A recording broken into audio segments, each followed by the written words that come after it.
नमस्कार, मैं हूं बीके सिंह और बीके लाइव टीच में स्वागत है। दोस्तों, आज आप सभी से मैंने वादा किया था कि आज 12 बजे मैं लाइव आऊंगा और इसकी जानकारी मैंने कम्युनिटी पोस्ट के माध्यम से आप सभी को दी थी। लेकिन आज कुछ मौसम ख़राब होने की वजह से लाइट नहीं है और जिसके कारण से मैं लाइव नहीं आ पाया, चूँकि लाइव आने के लिए वाईफाई का नेटवर्क का होना ज़रूरी है और इस जो साधारण सा डाटा है उससे संभव नहीं हो पाता है। नेटवर्क की काफ़ी दिक्कत होती है, इसके लिए वाईफाई ज़रूरी है और लाइट नहीं रहेगी तो वाईफाई चलता नहीं। जो मैंने टॉपिक को रखा था कि अमित शाह जी जिन्होंने पिछले दिनों चुनाव प्रचार के दौरान जो वादा किया था कि हम 85,000 करोड़ रुपये निवेशकों के पाई पाई वापस लौटाएंगे, ये मोदी सरकार की गारंटी है। तो अब मोदी सरकार बन चुकी है और इस टॉपिक को मैंने इसके लिए रखा कि मोदी सरकार बन चुकी है। 18 जून को एक बहुत बड़ा देश के किसान के हित में निर्णय लिया गया और 17वीं किस्त किसान सम्मान निधि योजना की जारी कर दी गई। 9 करोड़ से ज़्यादा किसानों के खाते में 2-2 हज़ार रुपये की 17वीं किस्त भेजी गई डीबीटी के माध्यम से डायरेक्ट उनके खाते में। बहुत अच्छी बात है। किसानों के सम्मान में ये जो सम्मान निधि योजना आई, इसका हम तहे दिल से स्वागत करते हैं और आज भी हम मोदी सरकार के इस योजना को लेकर के काफ़ी सम्मान करते हैं कि कम से कम किसानों के हित में उन्होंने ये निर्णय लिया और ये योजना आगे ऐसे ही चलती रहे। बशर्ते सिर्फ एक निवेदन ये है कि इसकी राशि और बढ़ाई जाए। 2,000 रुपये से आज की इस महंगाई के दौर में कुछ होने वाला नहीं है, इसको और ज़्यादा किया जाए ताकि किसानों के हित में ये राशि काम आए। अब इस योजना का मैं यहाँ पे उल्लेख इसके लिए किया कि आज अगर 9 करोड़ किसानों को सीधे, हालांकि ये घट करके संख्या हुई है, इससे पहले 16 करोड़ तक की संख्या लगभग पहुंच चुकी थी जब लोगों ने अपना इस योजना में रजिस्ट्रेशन करवाया था। लेकिन काफ़ी कुछ नियम और केवाईसी के जब नियम जो चला उसके बाद धीरे धीरे ये संख्या घटती गई और अंत में आकर के अब 9 करोड़ से ज़्यादा किसानों की संख्या है इस वक्त। ये भी कोई छोटी मोटी संख्या नहीं है। अगर केंद्र सरकार 9 करोड़ किसानों को सीधे उनके बैंक खाते में सालाना 6,000 रुपये 2-2 हज़ार रुपये की 3 किस्त करके दे सकती है, तो क्या देश के 13 करोड़ निवेशकों को, जिनकी अपने जीवन की गाढ़ी कमाई फंसी हुई है और लगातार माननीय अमित शाह जी, जो कि पहले भी गृह मंत्री और सहकारिता मंत्रालय के मुखिया थे और आज भी हैं, उन्होंने स्पष्ट तरीके से वादा किया, कई रैलियों में उन्होंने साफ तौर पर कहा है कि ये मोदी सरकार की गारंटी है कि हम निवेशकों के 85,000 करोड़ रुपये की राशि वापस लौटाएंगे पाई पाई। तो क्या सरकार बन चुकी है? क्या वे वादे भूल गए हैं? इसीलिए आज एक बार फिर से हम अपने चैनल के माध्यम से ये आवाज़ उठाना चाहते हैं कि हम उनकी वादे को भूलने नहीं देंगे और हमारी बात को आप सभी की जिम्मेदारी है कि ज़्यादा से ज़्यादा इस वीडियो को शेयर करें ताकि ये बात केंद्र सरकार के पास पहुँचे। उन्होंने जो वादे किए थे वो वादे एक बार फिर से उनके जहन में आए और इस पर कोई ठोस कार्रवाई करे। अब जनता कार्रवाई चाहती है, वादे नहीं, क्योंकि जिस प्रकार से केंद्र सरकार में तमाम लोगों के जो वादे विफल हुए हैं, हम चूँकि देश के 13 करोड़ निवेशक हैं तो हम सिर्फ सहारा इंडिया के टॉपिक्स पे ही वादे को अगर यहाँ पे लाते हैं, तो जिसमें से माननीय गृह मंत्री अमित शाह जी खुद इसमें आगे आकर के बढ़ चढ़ के हिस्सा लिया और उन्होंने कई सारे वादे किए हैं। तो आखिर उनके वादे का क्या? पिछले समय में जो उन्होंने वादे किए थे उसके अनुरूप हम सभी की सोच कुछ अलग हो सकती है, क्योंकि जो वादे हैं वो पूरे नहीं हो पाए हैं। सहारा रिफंड पोर्टल, जहाँ पे लोगों को 45 दिन के अंदर भुगतान देने की बात कही गई थी, उनके खाते में पैसे ट्रांसफ़र करने की बात कही थी, लेकिन आज सालों बीत गए लेकिन निवेशकों को अपना 10,000 रुपये की प्रथम राशि ही नहीं मिल पाई है, इक्का दुक्का निवेशकों को छोड़ करके। ठीक उसी प्रकार से क्या ये 85,000 करोड़ रुपये के वादे भी जुमले हो जाएंगे?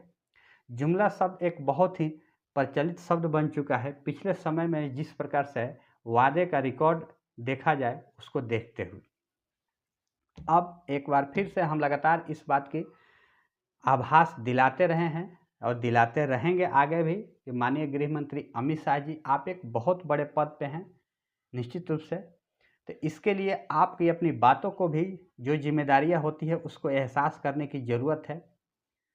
जब आप इस देश के आम जनता, आम किसान के हित के लिए हजारों हजार करोड़ रुपए सरकारी फंड से आप जारी कर सकते हैं, तो क्या जिन निवेशकों की अपने जीवन की गाढ़ी कमाई ही फंसी हुई है, क्या उनको आप नहीं दे सकते हैं? बिल्कुल दे सकते हैं, बशर्ते आपके अंदर इच्छा शक्ति होनी चाहिए और हम इस इच्छा शक्ति को आपके अंदर जागृत करने की लगातार कोशिश करते रहेंगे अपनी वीडियो के माध्यम से, अपनी आवाज़ को बुलंद करके। और मैं आप सभी से, जितने भी लोग मेरी इस वीडियो को देख रहे हैं, हम उम्मीद करेंगे कि आप सभी लोग इस वीडियो को ज़्यादा से ज़्यादा शेयर करेंगे। सिर्फ एक छोटी सी अपील है, ताकि जो पिछले समय में वादे किए गए हैं उससे मुकरे ना। लगातार दबाव बनाए रखना पड़ेगा। जिस प्रकार से लोकसभा चुनाव के जो नतीजे आए हैं, हम देश के निवेशकों की एक अच्छा खासा प्रभाव देखने को मिला है। अगर सीटों की संख्या देखी जाए तो पिछले लोकसभा चुनाव के अनुपात में सीटों की संख्या काफ़ी कम हुई है। ये निवेशकों का ही गुस्सा है, देश की आम जनता है जो, उनकी गुस्सा है, जो हम एक देश के सहारा इंडिया के निवेशक के रूप में हैं। तो यही इसी प्रकार से दबाव हमें लगातार बनाए रखना होगा। आपकी इस प्रयास का मैं भली भांति सराहना करना चाहता हूं कि आप सभी लोग बहुत ही जागरूक हो चुके हैं, तभी इस प्रकार से सरकार के ऊपर एक दबाव बना है। लेकिन अब सरकार खामोश है। पहला निर्णय जो उन्होंने देश के किसानों के सम्मान में लिया वो बहुत अच्छा निर्णय है, लेकिन अब देश के वही किसान जो एक सहारा इंडिया निवेशक के रूप में है, तो क्या उनके सम्मान में सरकार निर्णय लेने से आखिर हिचक क्यों रही है, इतनी देरी क्यों हो रही है, जब उन्होंने स्पष्ट तौर पर रैलियों में ये वादा किया है कि हम 85,000 करोड़ रुपये वापस लौटाएंगे। बात सिर्फ 85,000 करोड़ के ही नहीं, अगर सही तरीके से देखा जाए तो ये लगभग 3 लाख करोड़ के मामले हैं, ब्याज सहित की अगर बात की जाए तो। लेकिन फिलहाल कम से कम जो वादे किए हैं उसको पूरा करना जरूरी है, ये सर्वप्रथम उनकी प्राथमिकता होनी चाहिए। और इसके लिए बीके लाइव टीवी चैनल लगातार अपनी तरफ से आवाज़ उठाता रहेगा आगे भी, और हम सभी लोग मिल करके इसमें प्रयास करेंगे। चाहे वो किसी भी प्रक्रिया के तहत हो, हम प्रयास लगातार करेंगे, चाहे वो न्यायिक प्रणाली से हमारे को भुगतान मिले या फिर सरकार के द्वारा कोई प्रयास किए जाए। हमें भुगतान से ज़रूरत है, लेकिन अगर सरकार इसमें पहल की है तो ये सरकार की जिम्मेदारी बनती है कि देश के 13 करोड़ निवेशकों के हित में बहुत बड़ा कदम उठाए। ये जरूरी है आज के दौर में। तो आज की परिस्थितियों से एक बात तो बिल्कुल स्पष्ट है कि कम से कम 85,000 करोड़ रुपये की डाटा केंद्रीय गृह और सहकारिता मंत्री माननीय अमित शाह जी तक पहुंच चुकी है, और अब इस पर कार्रवाई करने की ज़रूरत है, ठोस कार्रवाई करने की ज़रूरत है, ताकि ये जो 85,000 करोड़ रुपये है, हालांकि मामला तो यहाँ तक नहीं है, ये और आगे तक है 3 लाख करोड़ रुपये तक की, लेकिन कम से कम जो डाटा माननीय गृह मंत्री अमित शाह जी तक पहुँचे हैं, कम से कम उस पैसे का भुगतान हो, निवेशकों के खाते तक पहुँचे, उस प्रकार से ठोस कदम उठाने की ज़रूरत है। सहारा रिफंड पोर्टल जो सहकारिता मंत्रालय के द्वारा लॉन्च किया गया, उसकी जो इतनी जटिल प्रक्रिया है, तमाम डिफिशेंसियाँ हैं, हट नहीं रहा है। नहीं तो कम से कम आज करोड़ों निवेशकों का भुगतान हो गया होता। सर्वप्रथम जो 10,000 रुपये की राशि है वही कम से कम भुगतान हो गई, तो एक कम से कम डाटा क्लियर हो जाता कि हाँ, जिनकी राशि 10,000 रुपये तक की है उनकी भुगतान हो चुकी है। अब इससे बड़े निवेशकों की आगे की राशि कैसे दी जाएगी, इस पर चर्चा होती, लेकिन अभी भी हम सिर्फ 10,000 रुपये के आंकड़े में ही लटके हुए हैं, जबकि माननीय गृह मंत्री अमित शाह जी बात कर रहे हैं 85,000 करोड़ रुपये की। माननीय सुप्रीम कोर्ट के आदेश के अनुसार 5,000 करोड़ रुपये सीआरसीएस के पास है। इसके अलावा जो सहारा से भी अकाउंट में जो पैसे बचे हुए, जो 25,000 करोड़ रुपये में से 5,000 करोड़ रुपये रिलीज किए गए थे, बाकी के जो 20 से 21,000 करोड़ रुपये हैं, क्या उनसे 85,000 करोड़ रुपये के भुगतान संभव हो सकता है? कतई नहीं। तो अगर नहीं हो सकता है तो इसके संदर्भ में आगे की कदम क्या होगी, सरकार को ये स्पष्ट करने की ज़रूरत है। माननीय गृह मंत्री जी को ये स्पष्ट करने की ज़रूरत है कि आगे के जो पैसे हैं उस किस फंड से निवेशकों को वापस लौटाए जाएंगे। आपने बात की है 85,000 करोड़ रुपये की, तो आखिर ये पैसे आएंगे कहाँ से? सिर्फ क्या सहारा इंडिया की संपत्तियों को बेच करके दिया जाना है?